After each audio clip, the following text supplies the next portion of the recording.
Hello बच्चों, let's see the question. कह रहा है कि in the following reaction x A plus y B बना है बेटा। एक्स ए से वाई बी बना है, एक्स ए से वाई बी बना है। तो हमसे पूछा जा रहा है कि ए और बी यहाँ पे क्या हो सकते हैं। तो हम कैसे पता करेंगे? अगर मुझे एक्स और वाई की वैल्यू पता चल जाए तो बेटा कुछ हद तक आइडिया हो जाएगा, क्योंकि एक्स और वाई क्या होते हैं यहाँ पे सोशियोमेट्रिक कोफिशिएंट होते हैं। ठीक है, अगर आप देखोगे बेटा तो ये क्या rate of disappearance of A है और ये क्या बेटा मेरा rate of appearance of B है ना। तो यहाँ पे एक चीज मेरे को पता है बेटा कि 0.310 वैल्यू किसकी होती है, log 2 की वैल्यू होती है। ये चीज बेटा बाय डिफॉल्ट में पता होना चाहिए। और ये 10 क्या है बेटा, बेस होता है, तो ये यहाँ पे बेस होगा। ठीक है, तो मैं क्या कह सकता हूँ बेटा कि अगर मैं इसको ऐसे भी लिख सकता हूँ बेटा, log minus d A by d t. D A by d t क्या हो गया बेटा, change in concentration with respect to time. ठीक है, तो रेट हो गया बेटा, तो rate of disappearance of A हो गया। ठीक है, ये लिख रखा है बेटा मेरे को log, यहाँ पे बेस लिखने की जरूरत नहीं है बेटा बार बार, d B by d t. और ये किसके बराबर होगा बेटा, मेरे बराबर नहीं, प्लस है बेटा ना, प्लस log 10 के, प्लस, अच्छा ये प्लस में है ना, प्लस log 2। ठीक है, प्लस log 2। तो देखिए बेटा, इन दोनों का यूज मैं क्या कर सकता हूँ, एक चीज और समझिए यहाँ पर कि मुझे इतना पता है कि ए की कंसंट्रेशन डिक्रीज हो रही होगी, बी की कंसंट्रेशन बढ़ रही होगी। तो मैं अगर मैं rate of disappearance of A लिखूँ तो minus d A by d t आ जाएगा। यहाँ पे बेटा सोशियोमेट्रिक कोएफिशिएंट एक्स आ जाएगा।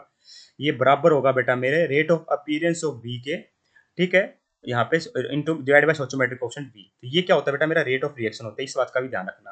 तो यहाँ से मुझे फायदा हो सकता है, एक्स और वाई की वैल्यू निकाल सकता हूँ। कैसे बेटा, देखिए ध्यान से। देखिए, एक log की प्रॉपर्टी होती है कि अगर log x plus log y लिखा है ना, तो इसको हम ऐसे लिख सकते हैं log x y. log x y कहने का मतलब क्या हुआ बेटा मेरा कि log of minus d A by d t को मैं क्या लिख सकता हूँ बेटा, log of minus d A by d t को मैं ऐसे भी लिख सकता हूँ। देखिए यहाँ पे log ये x है और ये मेरा y है, तो उन दोनों को मैं मल्टीप्लाई करके भी लिख सकता हूँ। ठीक है, क्योंकि x plus log x plus log y क्या होता है, x इंटू वाई, तो मल्टीप्लाई कर दो, 2 अंदर आ जाएगा बेटा मेरा, ये आ जाएगा 2 d B by d t, है ना।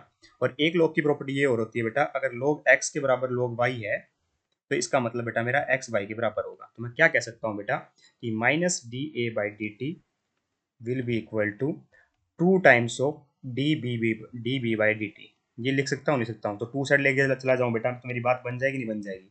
ये हो जाएगा minus d A by d T, यहाँ आ जाएगा बेटा मेरा 2, और ये आ जाएगा मेरा d B by d t. तो आप क्या कंपेयर कर सकते हो इस इक्वेशन से? बिल्कुल कर सकते हैं। तो मुझे क्या पता चला बेटा कि x की वैल्यू 2 है और y की वैल्यू 1 है। x की वैल्यू 2 है, y की वैल्यू 1 है। अब बस बेटा हमें क्या करना है, अब हम क्या कर रहे होंगे बेटा, जितने भी कंपाउंड गिवन है उनको देखेंगे बेटा किस में ऐसा होता है कि एक्स की वैल्यू 2 वाई की वैल्यू बनाए, मतलब जो ए है वो बी बने, ए से बी बने, पर 2 टाइम्स ऑफ ए लेना पड़े, बी का 1 करना पड़े। ठीक है, जैसे मैं बात करूँ एन ब्यूटेन और आइसोब्यूटेन की, तो एन ब्यूटेन का फॉर्मूला क्या होगा बेटा मेरा, C4, नॉर्मल ब्यूटेन है बेटा C4H, क्या हो जाएगा बेटा H10 होता है एन ब्यूटेन, है ना, C4H ब्यूटेन। ठीक है, तो आइसोब्यूटेन क्या होगा, आइसोब्यूटेन बेटा सिर्फ स्ट्रक्चर में फर्क आता है। ठीक है, ध्यान रखना, आइसोब्यूटेन का जो मॉलिक्यूलर फॉर्मूला होगा वो अभी भी सेम रहता है। ये क्या आपस में आइसोमर्स है, क्या बेटा, ये आपस में आइसोमर ही है। तो C4H10 ही रहता है, तो C4H10 से C4H10 ही बन रहा है, इसका मतलब। तो ठीक है, सिर्फ स्ट्रक्चर में फर्क होता है बेटा हमारे एन ब्यूटेन और आइसोब्यूटेन की। ठीक है, स्ट्रक्चर में क्या फर्क होगा, अगर आप ध्यान से देखोगे तो ये होता है CH3 CH2 CH2 CH3। कौन बेटा मेरा, किसकी बात कर रहा हूँ, नॉर्मल ब्यूटेन की बात कर रहा हूँ। वहीं अगर आप C4H10 के आइसोब्यूटेन की बात करो, सिर्फ स्ट्रक्चर का फर्क आएगा।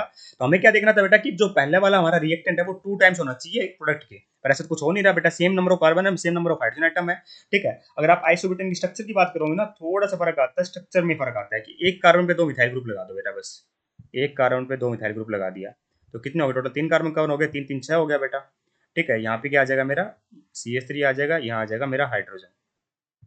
ठीक है, तो कितना हो गया बेटा मेरा यहाँ पे, 1 2 3 4, 3 3 6, 6 3 9 10 हाइड्रोजन हो गए बेटा, 4 कार्बन हो गए। इसका मतलब सिर्फ ये आपस में आइसोमर है, ए और बी यहाँ पे वाला नहीं चल सकता, क्योंकि हमारा जो सोशियोमेट्रिक कोएफिशिएंट है बेटा दोनों के क्या आना चाहिए, एक का 2 आना चाहिए, 1 आना चाहिए ना, तो दोनों का 1 होगा, तो ये हमारा आंसर नहीं होगा। बात करें बेटा सेकंड ऑप्शन की, सेकंड ऑप्शन की बात यहाँ कर लेता हूँ। ठीक है, तो यहाँ क्या दे रखा है बेटा, C2H2 से क्या बन रहा है बेटा मेरा, C6H6 बन रहा है। ठीक है, तो ये कब पॉसिबल होगा बेटा, जब मैं इसके आगे 3 लगा दूंगा, तो मतलब x की वैल्यू 3 हो और y की वैल्यू 1 हो, है ना। तो ऐसा तो है नहीं बेटा, x की वैल्यू 2 है, y की वैल्यू 1 है, तो इसका मतलब ये भी इनकरेक्ट हो गया।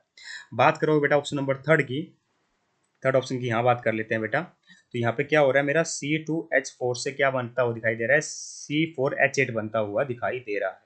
ठीक है, अगर मैं इसको 2 से मल्टीप्लाई कर दूं तो मेरी बात बन जाएगी बेटा, 2 कार्बन 4 कार्बन हो जाएंगे, हाइड्रोजन 8 हो जाएंगे। तो मतलब x की वैल्यू कितनी हुई बेटा मेरी, x की वैल्यू हुई बेटा मेरी 2 और y की वैल्यू कितनी हुई बेटा मेरी 1 हो, है ना? तो इसका मतलब option number third perfectly correct है। बस यही चेक करना था बेटा। ऑप्शन नंबर फोर्थ की ओर चेक कर लेते हैं। तो ऑप्शन नंबर फोर्थ कहाँ चेक करें? यहीं चेक कर लेते हैं। देखिए बेटा जगह थोड़ी सी कम है, ठीक है। तो ऑप्शन नंबर फोर्थ में क्या होगा हमारा, N2O4 से NO2 बन रहा है, ठीक है। तो इसका मतलब क्या हुआ बेटा, ये यहाँ पे उल्टा हो गया। x की वैल्यू 1 आ रही है और y की वैल्यू 2 आ रही है, तो मतलब ये भी हमारा आंसर नहीं होगा। बस हमें सोशियोमेट्रिक ऑप्शन से कंपैरिजन करना था। हमें पता था कि x की वैल्यू 2 आई है, y की वैल्यू 1 आई है, और जो पॉसिबल है केवल ऑप्शन नंबर थर्ड में। I hope you understand the answer. Thank you so much.